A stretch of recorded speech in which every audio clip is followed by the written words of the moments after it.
ममता बनर्जी ने खेल दिया सबसे बड़ा दाव। क्या अमित शाह और शुभेंदु अधिकारी का पूरा प्लान हो गया फेल? नमस्कार, आदाब, सत श्री अकाल। मैं हूं आपके साथ फराह खान और आप सभी देखना शुरू कर चुके हैं पीआरबी।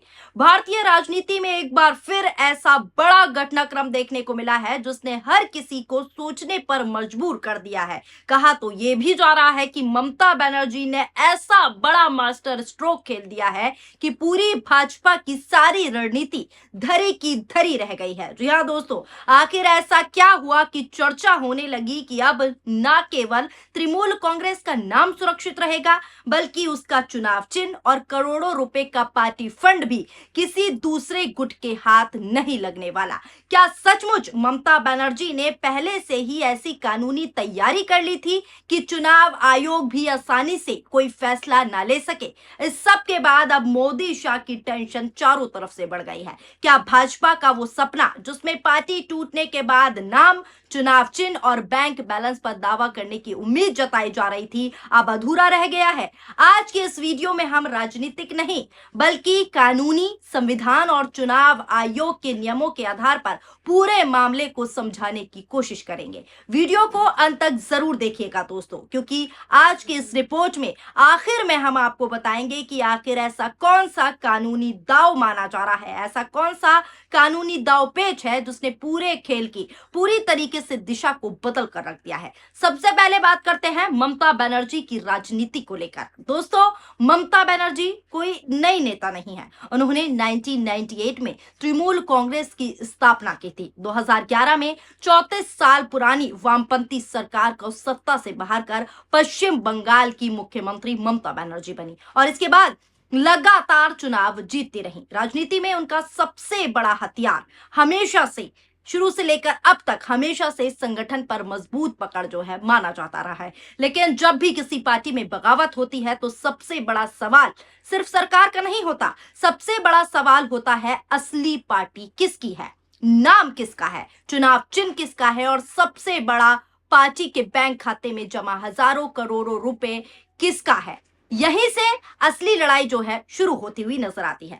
राजनीतिक एक्सपर्ट्स क्या कहते हैं वो आपको बताती हूँ। राजनीतिक एक्सपर्ट्स का मानना है कि किसी भी बड़ी पार्टी में टूट होने पर केवल विधायक या सांसद ही महत्वपूर्ण नहीं होते, सबसे बड़ा मुद्दा पार्टी की कानूनी पहचान होती है। अगर कोई गुट खुद को असली पार्टी साबित कर दे तो उसे नाम भी मिल सकता है और चुनाव चिन्ह भी मिल सकता है और साथ ही साथ पार्टी की संपत्ति जो है उस पर भी दावा मजबूत हो सकता है। यही सबसे बड़ी वजह है कि जब भी किसी पार्टी में बगावत होती है, टूट होती है, तो मामला सीधे सीधे चुनाव आयोग तक पहुंच जाता है। अब दोस्तों, कानून क्या कहता है वो समझिए। कानून क्या कहता है वो समझना बहुत ही महत्वपूर्ण है। Election symbol reservation and allotment order 1968 की धारा 15 चुनाव आयोग को अधिकार देती है, यानी चुनाव आयोग को यह अधिकार है कि यदि किसी राजनीतिक दल में विभाजन हो जाए, टूट हो जाए, अलग थलग हो जाए, तो चुनाव आयोग तय करेगा कि असली पार्टी कौन सी है। लेकिन यहां भी एक पहलू है,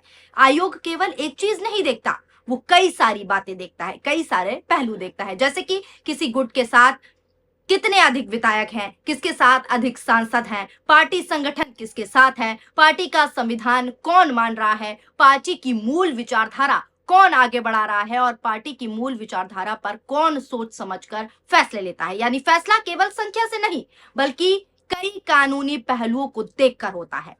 इसी बीच आपको बता दूं, सादिक अली बेनाम चुनाव आयोग केस जो है काफी चर्चा में रहा है। ये काफी चर्चित केस है। इस संबंध में 1971 के सादिक अली बेनाम चुनाव आयोग के फैसले को आधार माना जाता रहा है। ये काफी चर्चा भरा केस है जिसमें यह दिखाई देता है कि सांसदों, विधायकों और पार्टी संगठन के अधिकतर नेता किसी गुट के साथ हैं।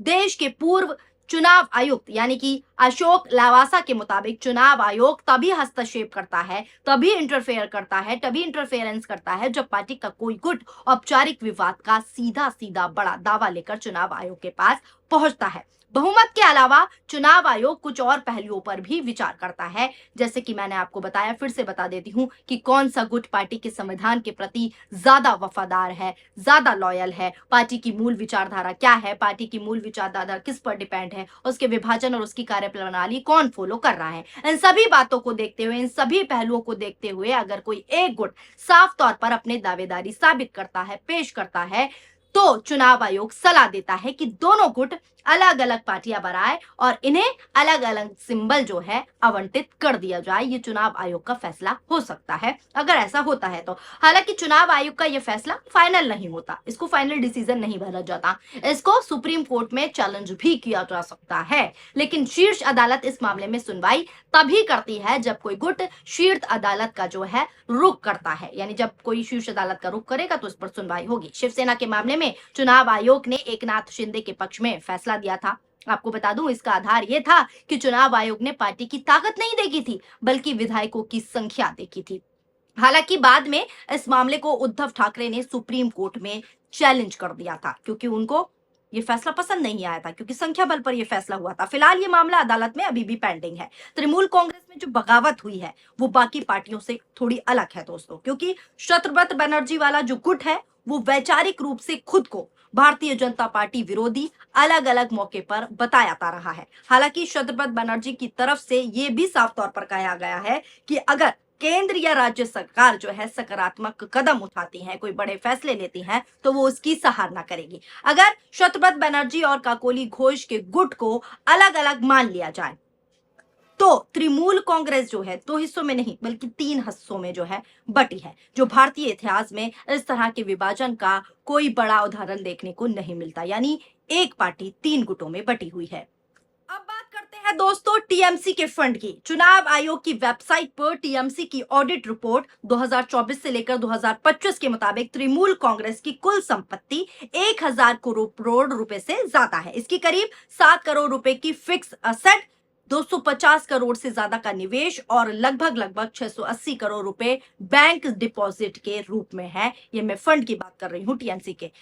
Think tank association for democratic reforms की माने अगर संपत्ति के हिसाब से देखें तो तृणमूल कांग्रेस देश की सबसे संपन्न पार्टियों में से एक है। टीएमसी जिसके कुल वैल्यू लगभग 16 करोड़ रुपए तक है। अब सवाल दोस्तों यह है कि क्या चुनाव आयोग का फैसला अंतिम होता है? मैंने आपको ऊपर बताया चुनाव आयोग का फैसला अंतिम नहीं होता। अगर किसी पक्ष को चुनाव आयोग का फैसला गलत लगे, सही नहीं लगे, तो वो सुप्रीम कोर्ट जा सकता है, सुप्रीम कोर्ट का दरवाजा खटखटा सकता है। यानी अंतिम संवैधानिक अधिकार न्यायपालिका के पास रहता है, सुप्रीम कोर्ट के पास रहता है। भारतीय राजनीति में चुनाव केवल जनता के वोट से नहीं जीते जाते दोस्तों, बल्कि कई बार ऐसा होता है, क्योंकि कई बार सिचुएशन ऐसी बन जाती है कि अदालतें, चुनाव आयोग और कानून की किताबों में भी बड़ी लड़ाइयां लड़ी जाती हैं। किसी भी पार्टी का नाम, उसका चुनाव चिन्ह और उसकी संपत्ति, ये केवल राजनीतिक नहीं बल्कि कानूनी विषय भी है, कानूनी मुद्दा भी है। इसीलिए जब भी किसी दल में टूट होती है, जब भी किसी पार्टी में अलग थलग बातें नजर आती हैं, तो असली लड़ाई केवल नेताओं की नहीं बल्कि संविधान, कानून और चुनाव आयोग के सामने होती है और यहीं पर असली फैसले होते हैं। अब देखना यह होगा कि भविष्य में यदि किसी भी दल में ऐसा विवाद होता है तो चुनाव आयोग जो है किन तथ्यों के आधार पर निर्णय लेता है और अदालत उस पर क्या रुख अपनाती है। क्योंकि फिलहाल ममता ने इस बार ऐसी तैयारी की है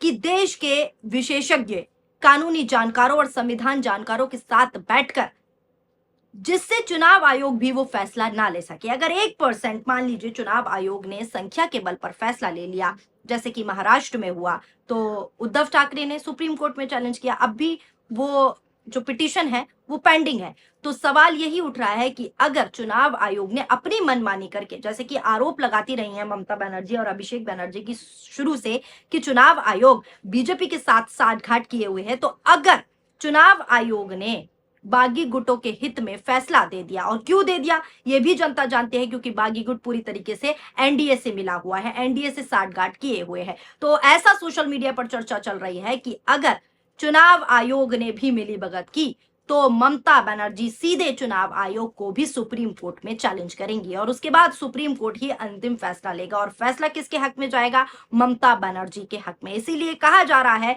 कि ममता बनर्जी ने पूरा सोच समझकर ऐसा बड़ा मास्टर स्ट्रोक, ऐसा बड़ा चाल चल दिया है, जिसके बाद पूरे भाजपा खेमे में, पूरे बागी गुटों में डर सता रहा है। एक तो जो वो दावे कर रहे हैं वो तो डर है ही, दूसरी जो बागियों ने बगावत की है, गद्दारी की है, उसको लेकर भी अब उनकी सदस्यता पर खतरा मंडरा रहा है। क्योंकि जिस तरीके से तमाम खबरें आ रही हैं, एक के बाद एक बागी गुट चाले चल रहा है कि कैसे ममता को साइडलाइन किया जाए, कैसे अभिषेक बनर्जी और ममता को पूरी तरीके से हटा दिया जाए, पार्टी का नामो निशान खत्म कर दिया जाए और दिखा दिया जाए कि टीएमसी ममता बनर्जी से नहीं बल्कि बागियों गुट्स के जो है चलाई जाती है, उनकी विचारधाराओं पर चलती है। लेकिन ममता बनर्जी पुरानी खिलाड़ी है, पुरानी नेता है, वो लगातार दाव चल रही हैं और ऐसे दाव चल रही हैं जो कानूनी पेच में आकर खुद बागियों को शिकस्त दे रहे हैं। साफ तौर पर बागी खेमे में पूरी तरीके से हलचल मची हुई है, भारतीय जनता पार्टी के खेमे में पूरी तरीके से हलचल मची हुई है कि आगे क्या होने वाला है, क्योंकि ममता पूरी तरीके से रेडी है, वो भी कानूनी दाव पेच के साथ। फिलहाल इस पूरी खबर को लेकर आपकी क्या राय है, नीचे कमेंट बॉक्स में अपनी प्रतिक्रियाएं जरूर शामिल कीजिएगा।